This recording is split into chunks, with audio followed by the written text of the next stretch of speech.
आज हम आप लोगों को बताने वाले हैं क्या, काल और लिंग किसे कहते हैं।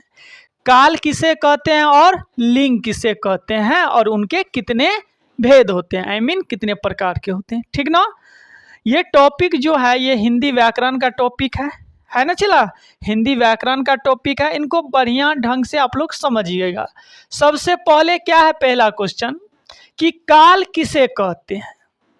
काल किसे कहते हैं, तो काल का डिफिनेशन ये होता है, परिभाषा, कि क्रिया के जिस रूप से, क्रिया के, यहां देखिए, क्रिया के जिस रूप से समय का बोध हो उसे काल कहते हैं।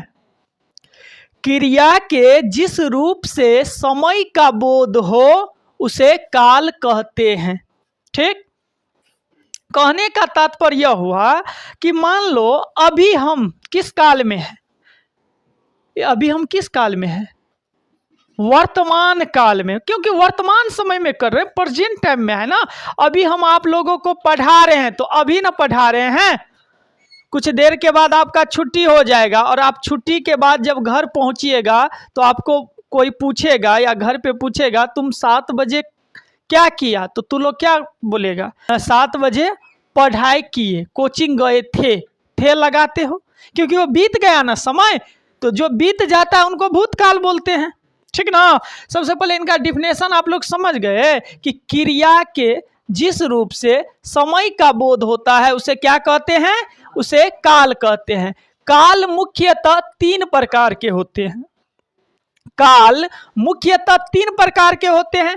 पहला वर्तमान काल, दूसरा भूतकाल और तीसरा भविष्य काल। चला, अब ये आप लोगों को हम समझाए कि अभी जो समय में, अभी जिस समय में अभी हम कोई काम करें उसको ही वर्तमान काल बोलते हैं। मानिए कि अभी हम आपको पढ़ा रहे हैं, तो अभी ना पढ़ा रहे हैं, प्रेजेंट टाइम में ना पढ़ा रहे हैं, चला, तो वर्तमान समय में अभी आप लोग पढ़ रहे हैं और हम आपको पढ़ा रहे हैं, समझा रहे हैं, पढ़ा रहे हैं ना, तो यही है वर्तमान काल। अभी ना हो रहा है काम। क्रिया जिस समय के अनुसार होता है, कि क्रिया के जिस रूप से समय का बोध हो, अभी समय का क्या बोध है, प्रेजेंट समय है ना। अभी वर्तमान समय में तुम पढ़ रहे हो ना, तो ये वर्तमान काल हो गया।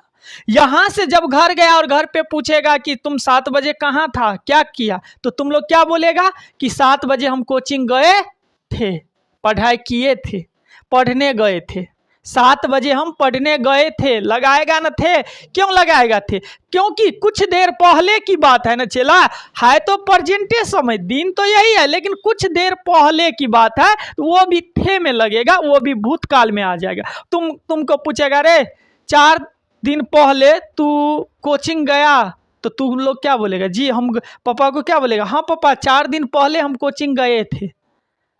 थे लगा दिया कि बोलेगा गया है, कोचिंग गया है बोलेगा, क्योंकि वर्तमान समय की बात नहीं है, ये 4 दिन की बात है, तो वो भूतकाल हो जाएगा, है ना। चला, अब आता है भविष्य काल। बोलेगा, रे तुम्हारा एग्जाम कब से होगा, तो तू लोग क्या बोलेगा, 3-4 दिन, मतलब बोलेगा कि हम मेरा शेड्यूल जो है एग्जाम का वो है 16 तारीख से, 16 तारीख से होगा बोला ना रे, होगा क्यों बोला, क्योंकि होने वाला है, अभी हुआ नहीं है ना, और ना हो गया है ना।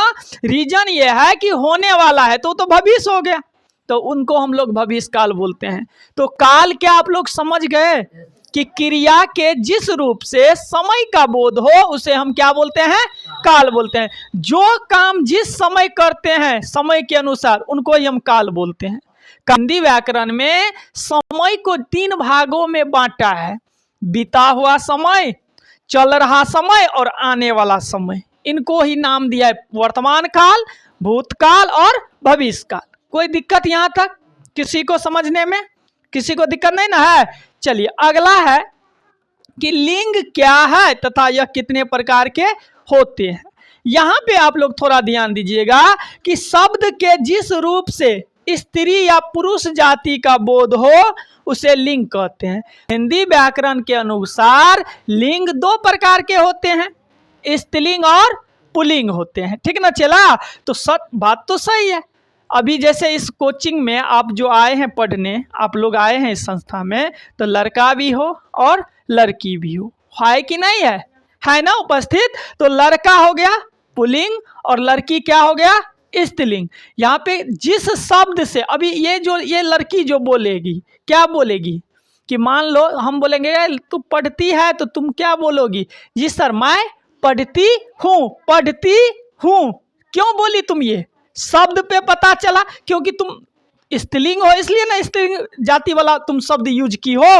अब हम लड़का से पूछेंगे रे पढ़ता है तू घर पे, तो तू क्या बोलेगा, जी सर हम घर पे पढ़ते हैं, ती तो नहीं लगाया। या पढ़ता हूं सर, मैं घर पे पढ़ता हूं सर, क्या बोला ता लगाया। और ये क्या लगाई लड़की लोग, ती लगाई। तो जहां पे ता लगा रहे वो पुल्लिंग हो जाता है और जहां पे ती लगा रहे वो स्त्रीलिंग हो जाता है। खाती खाता है ना, नाचती नाचता, खेलता और खेलती। अब समझ में आ रहा है। तो स्त्रीलिंग और यहाँ पे शब्द से ना पता चल रहा है, चला बोलने से पता चल रहा है, शब्द के अनुसार ही ना हम समझेंगे ये लड़का है कि लड़की। अब कोई हम लोग लिंग बोलते हैं, कोई दिक्कत यहाँ तक। लिंग दो प्रकार के होते हैं, स्त्रीलिंग और पुल्लिंग। अभी हम बोलेंगे ऐ शिवानी तुम कितने में पढ़ती हो, तो तुम क्या बोलोगी, सर 4 में पढ़ती हूँ। तू कितने में पढ़ती है, 8 में पढ़ती हो। तू कितना में पढ़ता है, अभी देखो तुम में उसमें कितनी लगाए और लड़का में आए तो क्या बोल दिए, कितने में पढ़ते हैं या कितना में पढ़ता है। तू कितना में पढ़ता है, नम्मा में, है ना। चला कहने का मतलब हुआ कि शब्दों के, एक बार और सुन लो, शब्द के जिस रूप से स्त्री या पुरुष जाति का बोध हो उसे हम लिंग बोलते हैं, उसे हम क्या कहते हैं, लिंग कहते हैं, उसे हम लिंग कहते हैं। लिंग हिंदी व्याकरण में लिंग 2 प्रकार के होते हैं, पुल्लिंग और स्त्रीलिंग। ठीक है, तो ये समझ में आया आप लोगों को। तो आज के लिए इतना ही, फिर मिलेंगे नेक्स्ट वीडियो में। जय हिंद, जय भारत, वंदे मातरम।